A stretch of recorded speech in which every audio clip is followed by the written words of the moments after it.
या मैं यह कहना चाहता हूँ कि आप देश की स्थिति का विचार कीजिए, देश की आबादी का विचार कीजिए और सचमुच में यदि आप कृषि में कोई रुचि रखना चाहते हैं तो देश के किसानों की यह स्थिति नहीं हो सकती। किसान जो देश का मालिक है वह आज सबसे बदतर और सबसे बुरी स्थिति में पड़ा हुआ दिखाई देता है। पैरा महोदया, मैं माननीय कृषि मंत्री जी को बधाई देता हूं कि उन्होंने किसान की पैदावार के दाम बढ़ाए। मेरा निवेदन यह है कि अप्रैल और मई में जब हम यहाँ बैठे हुए हैं, किसान को इस समय दो काम करने पड़ते हैं। एक काम तो खेतों में गेहूं काटने का और बाद में उसको मशीन पर डालकर गेहूं निकालने का है। दूसरा काम यह है कि गन्ने के खेतों में फसल अभी तक पड़ी हुई है, उसको काटकर मिलों के सेंटर्स पर ले जाना पड़ता है। गर्मी के दिनों का यह काम नहीं है, यह काम सर्दी का है। इसलिए मेरा निवेदन है कि गेहूं की कटाई और गन्ने की सप्लाई के कामों को अलग अलग समय पर करवा दें। मार्च तक गन्ना खत्म हो जाना चाहिए और अप्रैल में मई में वह अपने गेहूं को उठाए और जल्दी उठाकर बारिश से बचाए।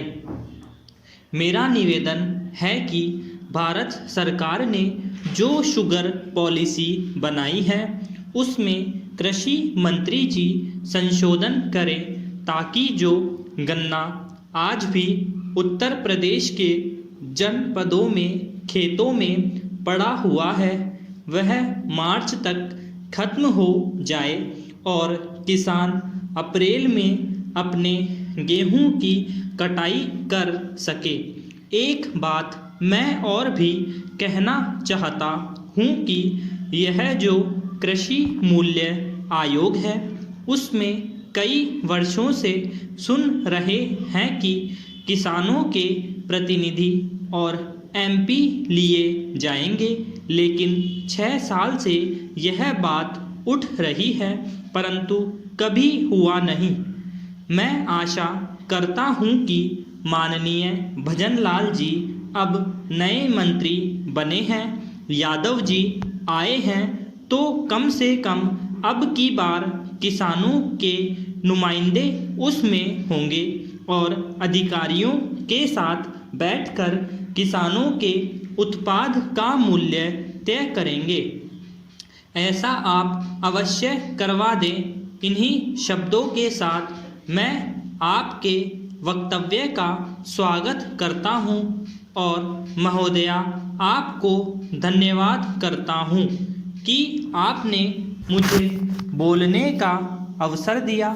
सभापति महोदया, सबसे पहले तो मैं सभी माननीय सदस्यों का बड़ा आभारी हूँ कि उन्होंने बहुत ही मूल्यवान और आदर्श विचार रखे। मैं जितना भी उनका धन्यवाद करूं, मैं समझता हूँ उतना ही थोड़ा है। बहुत अच्छे सुझाव भी दिए हैं और जानकारी भी दी और कुछ हमारे सदस्य हैं जो विशेषज्ञ भी हैं, इस बारे में उन्होंने बहुत अच्छी बातें कही। बहुत से नेता यहाँ किसानों के नेता भी हैं, उन्होंने भी बहुत अच्छी बातें कही जो किसानों के हित में हैं। मैं सबको मुबारकबाद देना चाहता हूँ। आप जानते हैं कि हमारा मुल्क कृषि प्रधान देश है। 75% देश की आबादी गांवों में निवास करती है जिनकी तरफ सरकार का ध्यान नहीं है।